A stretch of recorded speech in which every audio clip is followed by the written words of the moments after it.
বন্ধুরা, কয়েকদিন আগেই কলকাতার গার্ডেন রিচ এলাকায় একটা বহুতল ভেঙে পড়েছে। বেআইনিভাবে নির্মাণ হওয়া বহুতল, যেটা একটা পুকুরকে ভরাট করে সেইখানেই বহুতলটা গড়ে উঠেছিল, যার কোনো লিগাল পারমিশন ছিল না। তার ম্যাটেরিয়াল সম্বন্ধে সেটা নিয়েও সন্দেহ দেখা দিয়েছে। এখনো পর্যন্ত যে খবর, তাতে করে 10 জন ব্যক্তির প্রাণ গেছে এই দুর্ঘটনায়। সেইখানে যখন কলকাতা পুলিশের টিম গিয়ে ওই নমুনা সংগ্রহ করতে গেছিলেন গতকাল, তখন পুরমন্ত্রী ফিরহাদ হাকিম ওরফে ববি হাকিম উনিও গেছিলেন, এবং সেখানে মন্ত্রীকে পেয়ে সাংবাদিকরা ওনাকে প্রশ্ন করেন। এবং স্বাভাবিকভাবে সাংবাদিকদের মধ্যে থেকে একজন প্রশ্ন করেন যে 4 ফুট চওড়া রাস্তা, তার পাশে কি করে বহুতল 5 তলা বিল্ডিং খাড়া হয়ে যাচ্ছে, এটা কি করে সম্ভব?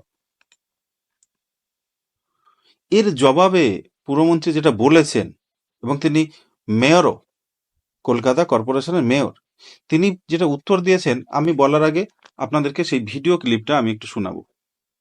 কিছু বাড়ি দেখা যাচ্ছে যে বাড়িগুলো একদম 5 ফুটের রাস্তার উপরে তৈরি করা হয়েছে। একটা বাড়ির ছবি ভাইরালও হয়েছে। সেই বাড়িটা কিভাবে হলো? 5 তলা বাড়ি। এটা আমি কি করে জানবো কিভাবে হলো? এর আইন কি আমি মানা আমি হয়েছে? এখন রেস্কিউ অপারেশনে আছি, রেস্কিউ অপারেশন করবো। আমি আইনের হাতে নিয়ে বসে নেই যে সব আমার কাজে আছে। গার্ডেন রিচ সহ আরো একাধিক জায়গায় এরকম বাড়ি রয়েছে, তিলজলাতেও রয়েছে, তিলজলা তপসিয়া লেনে, যে বাড়িগুলো খুবই বিপজ্জনক এবং অবশ্যই সেগুলো বেআইনি ভাবে মানে আইনি মতে তৈরি হয়েছে বলে চোখে দেখে অন্তত মনে হচ্ছে না। সেগুলো নিয়ে পুরসভা কি ভাবছে, মানে তড়িঘড়ি সেগুলো এরকম- পৌরসভায় যখন বসবো তখন বলবো। আপনারা শুনলেন। এবার আপনাদেরকে শোনাবো আমি কলকাতার মধ্যেই আর একটা পৌরসভা, বিধাননগর। সেই বিধাননগরের যিনি চেয়ারম্যান আছেন, সব্যসাচী দত্ত, তিনি এবিপি আনন্দের, আমি তাদের কাছে কৃতজ্ঞতা জানাই এবিপি আনন্দকে, তাদের একটা ক্লিপ আমি এখানে ইউজ করছি। এবিপি আনন্দে সব্যসাচী দত্ত একটা সাক্ষাৎকার দিয়েছেন। সেই সাক্ষাৎকারে তিনি যেটা উজাগর করেছেন, আপনারা আগে শুনুন। কি ভয়ঙ্কর তথ্য তিনি দিচ্ছেন, আপনারা না শুনলে পরে, আমি বললে পরে হয়তো আপনারা বিশ্বাস করতে পারবেন না। তিনি একাধারে চেয়ারম্যান বিধাননগর পৌরসভার, পাশাপাশি তিনি কিন্তু তৃণমূলের নেতা। তিনি যেটা বলছেন, প্রথমে আপনারা শুনুন আগে। বেআইনি নির্মাণের কারণ হচ্ছে অসৎভাবে উপার্জন করা। কর্পোরেশন চাইলে কঠোর হাতে দমন করতে পারে। নীরবতার কি কারণ? অসৎ উদ্দেশ্য? মাননীয় মেয়রকে জিজ্ঞেস করুন। 3/5/2023 একটা চার্ট করে বিধাননগর পুলিশ কমিশনারেটকে পাঠিয়েছি।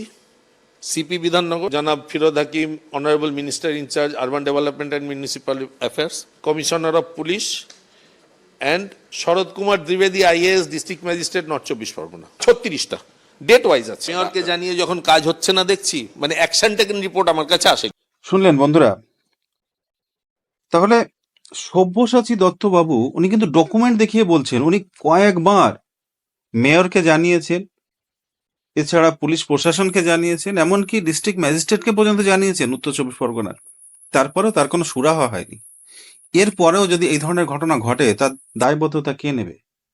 সব্যসাচী দত্তবাবু উনি যেটা বলছেন, উনি বলছেন যদি কর্পোরেশন চায়, যদি মেয়র চায়, তাহলে একটা অনৈতিক কাজ পৌরসভার মধ্যে হতে পারেই না। এ দাবি আমি করছি না, এ দাবি যারা পশ্চিমবঙ্গে বিরোধী দলে রয়েছে তারা করছেন না। এই দাবিটা করছেন একজন তৃণমূল নেতা, যিনি কিনা বিধাননগর পৌরসভার চেয়ারম্যানও। তাহলে বন্ধুরা, বাকিটা আপনারা ডিসাইড করুন। গার্ডেন রিচের মতো ঘটনা যেখানে ঘটে, সেইখানে প্রশাসন, বিশেষ করে পৌরসভার কয়েকটা ইঞ্জিনিয়ারের উপরে শুধুমাত্র দায়ভার চাপিয়ে দিয়ে এর থেকে নিষ্কৃতি পাওয়া যেতে পারে কি? যারা কাউন্সিলর ছিলেন, যিনি মেয়র রয়েছেন, তিনি কিচ্ছু জানতেন না। ফিরহাদ বাবু এখানে বলছেন আমি কি করে জানবো? আরে বাবা, আপনি জানবেন না তাহলে জানবেটা কে আপনার কাছে? আপনি কেন বসে আছেন ওই পোস্টে? এটা জানার জন্যই না। এই যে বাড়িটা হচ্ছে, সেইখানে জলের কানেকশন চলে যাচ্ছে, ইলেকট্রিসিটি কানেকশন চলে যাচ্ছে আপনাদের পারমিশন ছাড়া। আপনার বলতে আপনার ব্যক্তিগত বলছি না, আপনার পৌরসভার পারমিশন ছাড়া। এবং তার মাথা হিসাবে যখন আপনি বসে আছেন, তার দায়িত্বভার কি আপনার মধ্যে আসে না? আমি বলছি না আপনি উইলিংলি এইখানটায় এরকম ভাবে ঘটনাটা, বিল্ডিংটা আপনি ফেলেছেন, না, কখনো না। কিন্তু এই যে বিল্ডিংটা গড়ে উঠেছে, এতগুলো পুকুর বন্ধ হলো, পৌরসভা জানেই না।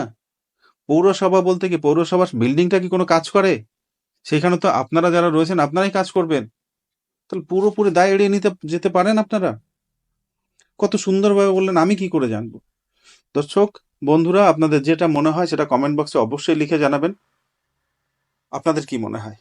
দেখা হচ্ছে পরবর্তী ভিডিওতে। আজকের মতো নমস্কার।